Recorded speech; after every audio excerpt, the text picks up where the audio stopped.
What's up, everybody? My name is Daniel, and welcome to the Week 6 Waiver Wire.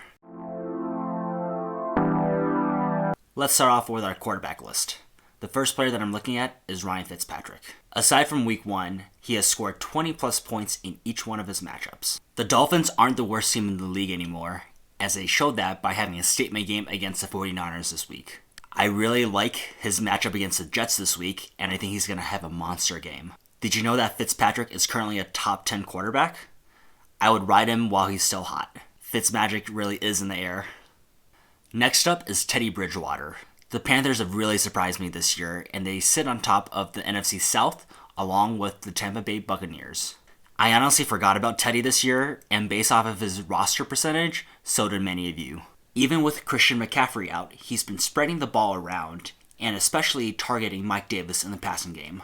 He's probably going to have a tough matchup against the Bears this week, but I could see him potentially sneaking in as a top 10 quarterback by the end of the season. Derek Carr. So the Raiders really seem to be getting their swagger together. They had a huge upset game against the Chiefs, where we saw Derek Carr just sling the ball all over the place. With Henry Ruggs back, that just gives Derek Carr another option deep down the field. The Raiders really do have a few weapons on the offense, and I think people are really underrating them. They can be a dangerous team going to the playoffs, and have started building momentum after the big win. Lastly, Andy Dalton.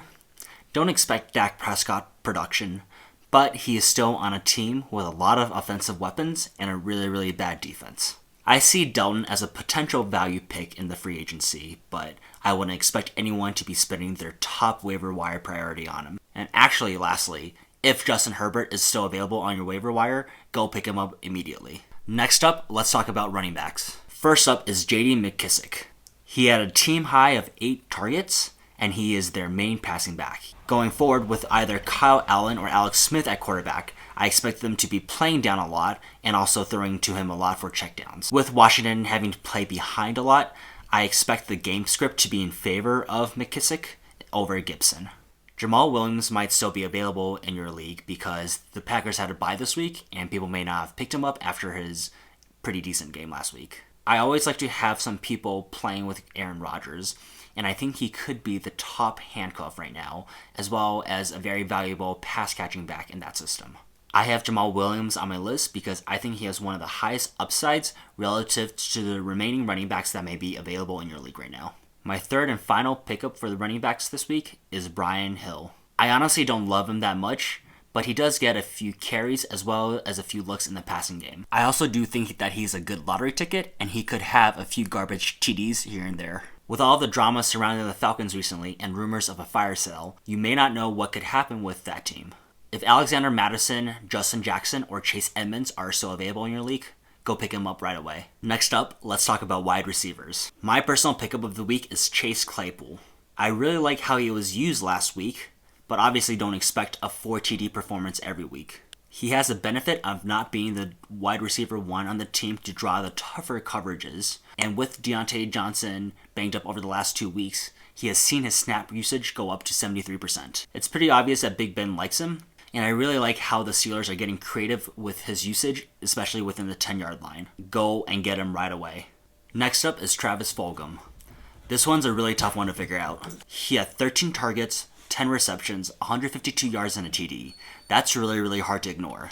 However, I think this is absolutely due to the depleted Eagles core, and I'm really not big on Eagles players this year. He's going to have a really tough matchup next week against the Baltimore Ravens, and both Alshon and Djax are coming back relatively soon. As much as I love the target number and the receptions, this may just be another Jonas Gray situation. Pick up at your own discretion.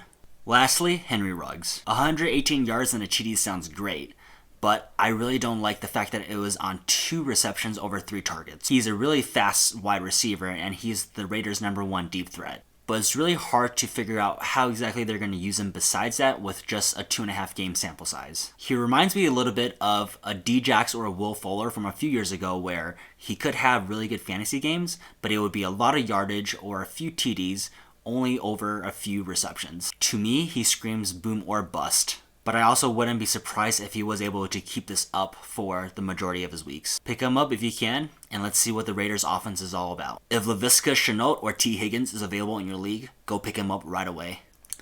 Let's talk about tight ends. Tight ends are always hard to figure out. It feels like if you don't have one of the top 3 or 5, you're kind of screwed for the year. Here are 2 tight ends that I encourage you to go out and get if they are still available. First is Eric Ebron. Big Ben seems to like him. He's had at least 5 targets in each one of the last 3 games. A fumble this week prevented him from having a solid fantasy performance. His ceiling may not be super high, but I think he has a very solid floor. The other tight end that I like is Trey Burton.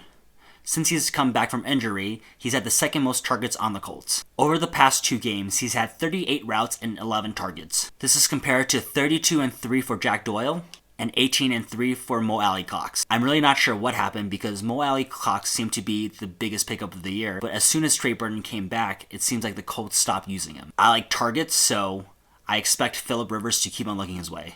I've got 2 defenses for you. The first one is Miami against Jets. The Miami defense really hasn't played that poorly this year. And really, if you're playing the Jets, I put my money on you. The other good option to stream this week is the Giants against Washington football team. The Giants aren't a great team, but their defense isn't that bad. Again, we want to stream defenses and they're playing Washington, so I'm really not worried. Here are 2 kickers for you to stream this week. First kicker is the number 1 kicker in fantasy right now, who is only surprisingly rostered in 2.9 of ESPN leagues. That's right, it's Jason Sanders. If he's available, go pick him up right now. Miami has been a surprising team this year, and I think with their offensive flow, he's going to get a lot of opportunities. Additionally, he is perfect on the year. There's really not a reason for you to not go and get him, unless you already have a very solid kicker. Lastly, I like Joey Slye.